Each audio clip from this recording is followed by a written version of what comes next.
मेरे साथ तमाम सहयोगी बने हुए हैं, लेकिन उससे पहले अब आपको दिखाते हैं मतदाताओं में दूसरे चरण में मतदान को लेकर के काफी उत्साह तो देखने को मिल रहा है। बिहार के कैमूर जिले की मोहनिया विधानसभा में लगभग 100 साल की एक वृद्ध महिला ने भी अपना वोट कास्ट किया। उनके बेटे मतदान केंद्र तक उनको लेकर के पहुंचे। ये खूबसूरत तस्वीर लोकतंत्र के इस महापर्व की देखने को मिल रही है। अब आपको हम कौन कौन से ऐसे दिग्गज हैं जिनकी किस्मत इस चुनाव दांव पर लगी है, देखिए। घोसी से ऋतुराज कुमार, जेडीयू से सीपीआई-एमएल से रामबली सिंह यादव, जो कि चुनावी मैदान में आमने सामने की ये फाइट हो रही है, सीधी टक्कर। इसके अलावा दूसरे चरण में किन दिग्गजों की किस्मत दांव पर लगी है, एक एक करके जल्दी से दिखाइए। बड़े चेहरे और कुल मिलाकर के 122 सीटों पर ये इस चरण का मतदान हो रहा है। 20 जिलों की 122 सीटों पर। मैं सौरभ का रुख कर लेती हूं, यह हम आपको दिखाते हैं कौन कौन से दिग्गज है। कुछ सीटों पर फ्रेंडली फाइट भी हो रही है, ये भी बेहद दिलचस्प है, जहां पर कांग्रेस सीपीआई-एमएल आमने सामने है। तो वहां पर क्या स्थितियां हैं वो भी जानने की कोशिश करेंगे। ग्राउंड रिपोर्टर्स हमारे लगातार फील्ड पर मौजूद हैं। सौरभ, बेलागंज में साफ साफ एक लकीर नजर आती है क्या? विकास, जंगल राज, या फिर जो महिलाओं को ठीक चुनाव के पहले पैसे बांटे गए, जीविका दीदी, इन तमाम मुद्दों पर कौन से मुद्दों का जोर ज्यादा नजर आता है? पहुंच कौन सी पार्टी बना पाई है मतदाताओं तक? जी बिल्कुल आशा, मैं बिना देर किए हमारे साथ जो लोग मौजूद हैं उनसे ही बात करेंगे और ये जानने की कोशिश करेंगे कि हाल के दिनों में नीतीश कुमार की तरफ से जो घोषणाएं हुई उसका कितना असर इस चुनाव में दिखाई दे रहा है। इसका असर तो चुनाव में दिखाई दे रहा है। महिलाओं में ज़्यादातर महिलाएं बढ़ चढ़कर वोट दे रही हैं नीतीश कुमार के, क्योंकि 10-10 हज़ार रुपये सब गरीब तबके के लोगों के खाते पे भी आए और बिजनेस के नाम पर बढ़ावा देने के कारण है कि इस बार चुनाव में उसका असर दिख रहा है। तो तेजस्वी भी कह रहे हैं कि अगर हमारी सरकार बनी तो महिलाओं को 2,500 रुपया हर महीने देंगे। तो तेजस्वी जी कहाँ से देंगे, क्या देंगे? वो तो नौकरी भी हर घर दे रहे हैं, तो कहाँ से देंगे? देना रहता तो उनके बाबूजी 15 साल पहले काहे न दे दिए थे।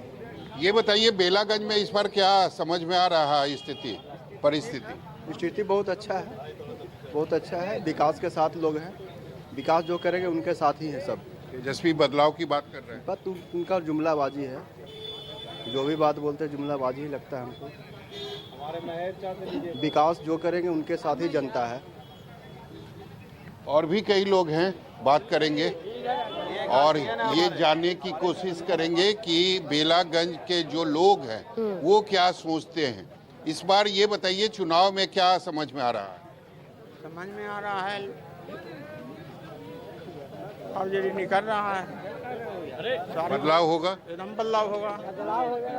बिहार में भी बदलाव होगा। बिहार में भी सरकार आवेगा।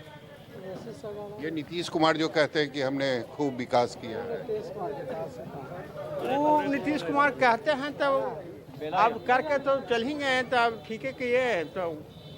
तो विकास मुद्दा है या जाति मुद्दा है? विकास हो रहा है, विकास हो रहा है, विकास हो रहा है। लटेल के चाहते हैं, लटेल में है तो है, वो सब चल के कोई दिक्कत नहीं।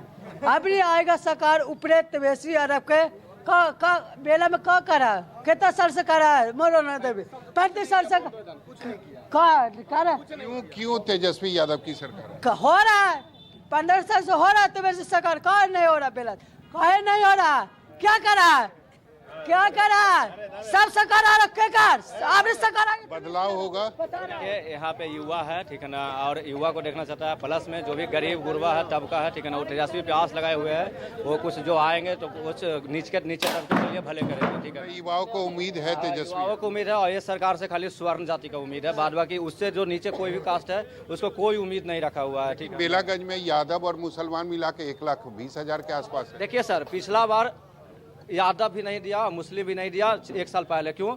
क्योंकि इनको चांस एक बार बदल के देखना चाहिए था, क्योंकि बेटा का सवाल था, ठीक है ना। क्योंकि अगर हम इसको 35 साल के बाद थोड़ा सा धक्का देंगे, बदलेंगे, तो अगला बार जो आएंगे थोड़ा सा और अग्रेसिव होकर काम करेंगे, ठीक है ना। इसके लिए जो हम लोग आरजेडी देने वाले भी थे तो नहीं दिए थे, लेकिन इस बार बाई इलेक्शन में सबक सिखाने का काम किया। बाई इलेक्शन में सबक सिखाने के लिए, इसलिए क्योंकि अगर आपको देखिए रिपीट आ रहे थे ना, अगर इनको हराते हैं, दोबारा अगर जिताते हैं इस बार, ठीक है ना, तो और अग्रेसिव होकर काम करेंगे, ठीक है ना। और ऊपर जो मुख्यमंत्री का चेहरा तेजस्वी यादव है, युवाओं का, ठीक है ना, उनको देख करके इनको उतना ना भी देखा जा रहा है, ठीक है ना। और सभी जाति के लोग खाली स्वर्ण जात छोड़ा कर, यानी युवा वोट कर रहे हैं तेजस्वी के लिए, मुख्यमंत्री। जी जी जी बिल्कुल सौरभ, एक साफ लाइन दिखाई देती है कि इसका झुकाव किस ओर। रोजगार एक बहुत बड़ा मुद्दा इस चुनाव बना है, पलायन रोजगार, जिसका असर युवाओं के मन मस्तिष्क पर साफ साफ नजर भी आता है। संजीव का रुख करूंगी, उससे पहले बेलागंज में अशोक